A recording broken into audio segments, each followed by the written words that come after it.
North Korea better get their act together, or they're going to be in trouble like few nations ever have been in trouble in this world. There will be a strong temptation for North Korea to move to a nuclear war sooner rather than later. An attack or threat on Guam is a threat or attack on the United States. 경의하는 최고령도자 동지께서는 이번 시험 발사를 통하여 North Korean state television announces in its own inimitable style the success of one of the dictatorship's latest missile tests, bringing with it yet more international condemnation, renewed and deeper sanctions from the United Nations, and a volley of gunslinging rhetoric from the President of the United States, both in person. North Korea best not make any more threats to the United States. They will be met with fire and fury like the world has never seen. And via his favourite medium, Twitter, on which he says military solutions are now fully in place, locked and loaded, should North Korea act unwisely. Hopefully Kim Jong Un will find another path!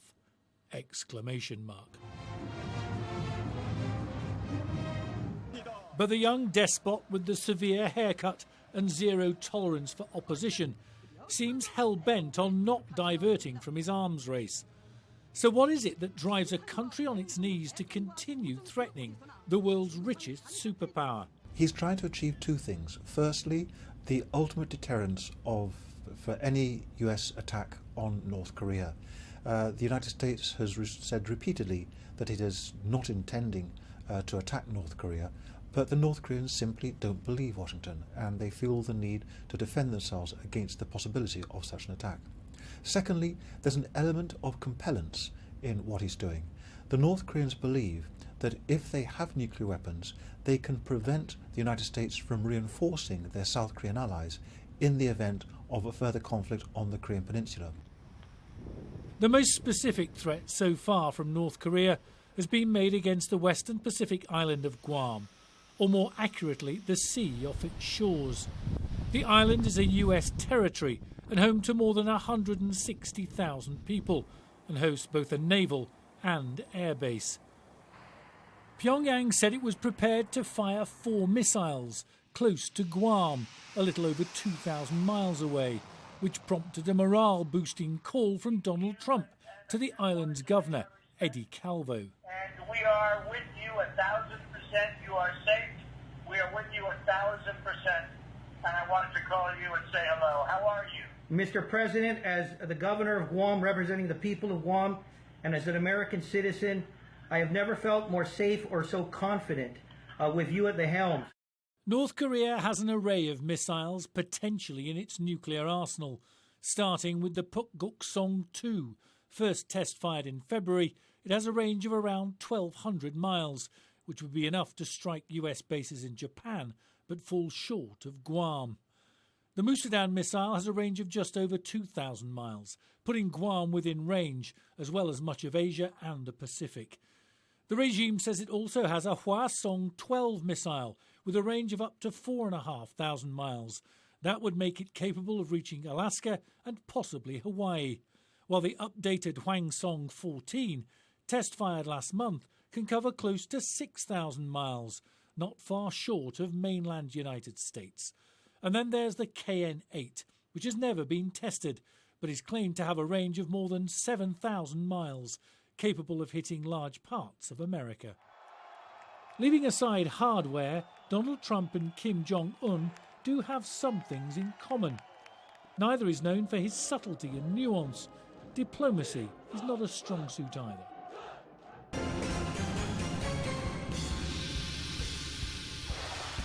And in case anyone was struggling to fathom North Korea's intentions towards the Americans, this rousing video, which in its entirety brings us from the Korean War up to a so far fictional near future, shows off Pyongyang's military hardware and culminates in a mock-up of a submarine-launched nuclear strike on Washington. But analysts with long experience of North Korea are warning the Trump administration not to be goaded by Mr. Kim's bellicose stance. Although we don't like it and we are concerned by nuclear Russia and nuclear China, we did not attack them either to prevent their completing the capability or once they had it. Some advocate either intercepting a North Korean ICBM test in midair, attacking the launcher on the ground, or doing a more extensive bombing campaign against perhaps the entire North Korean missile industry and mobile missile force. I think all of those risk an all-out war on the peninsula. I think instead we are going to have to live with a nuclear North Korea, not accept it, but go for a more long-term containment policy while significantly increasing pressure that until now we've really been pulling our punches on. The recent history of the Korean peninsula starts with the defeat of the old colonial power, Japan, in World War II. The US and the Soviet Union divided the spoils along the 38th parallel, Washington shaping the south, Moscow the north, and the divergence began. But the status quo was short-lived. In 1950, the North pushed south, now backed by China, precipitating what became the Korean War. In 3 years, more than 2.5 million people died before an armistice was signed, and once again, both sides retreated across the 38th parallel, creating a demilitarized zone between the two countries, which exists to this day. The north and south of Korea are still technically at war. It's against this backdrop that the Kim family dynasty developed, first with Kim Il-sung, then his son Kim Jong-il, and now his grandson Kim Jong Un, who came to supreme power in 2012, still shy of his 30th birthday. In the 5 years since, he's pushed hard to enhance his military capabilities, which is why the world now faces the threat of renewed conflict in the region. But some experts believe if North Korea really feels threatened militarily, the regime will press the nuclear button sooner rather than later.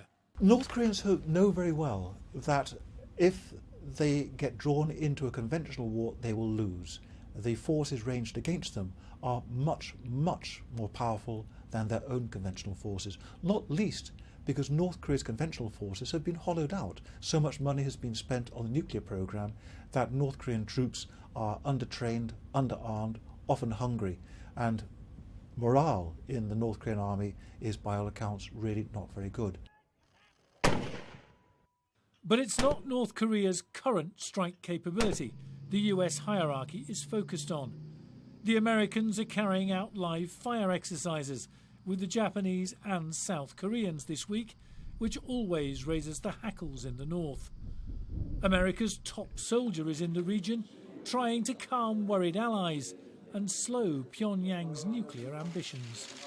Based on the projected capacity that North Korea possesses today, we can protect the peninsula, the Koreans here in the peninsula, the Americans here in the peninsula.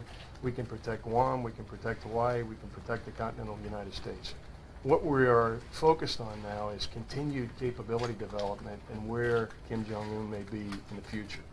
And that's what we're preparing for. Economic sanctions depend almost entirely on China, which currently accounts for most of North Korea's exports. Beijing has said it will limit its imports of coal, iron ore and fish from its neighbour from the 5th of September. For his part, Kim Jong-un must keep his military top brass on side if he's to survive as leader, which means the nuclear sabre-rattling is likely to continue.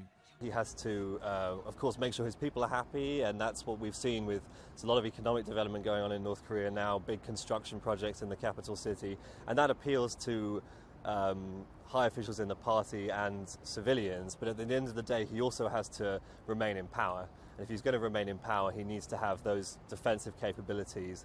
And then there's also appeasing the military. Essentially, keeping the military at the centre of North Korean life is crucial for him to maintain his power, because the military, if anyone could overthrow Kim Jong Un internally, it would be the high-ranking military officials in a coup d'etat or something like that. So he needs to keep them happy as well by assuring them that they are essential to the survival of the state. Despite the talk of war, Western tour operators are still taking people into North Korea. Much of the country is off limits, but in the places they are allowed to see, locals don't appear to be preparing for conflict. People are certainly aware that the rhetoric is high, that the tensions are high. They all read their own national news every day and are exposed to it every day.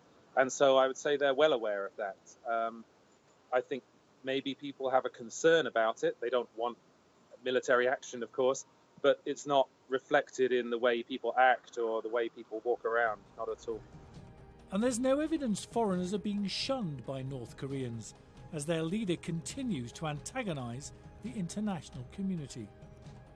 Yeah, it's literally exactly the same. I've been here more than 160 times and very little changes, unfortunately. But yeah, it's not like people are more aggressive towards foreigners or anything because of current tensions. Nothing like that. It's all business as usual. It's like being at the eye of the storm, basically. Kim Jong Un has been pictured getting briefed by his generals on plans to launch missiles into the sea around Guam.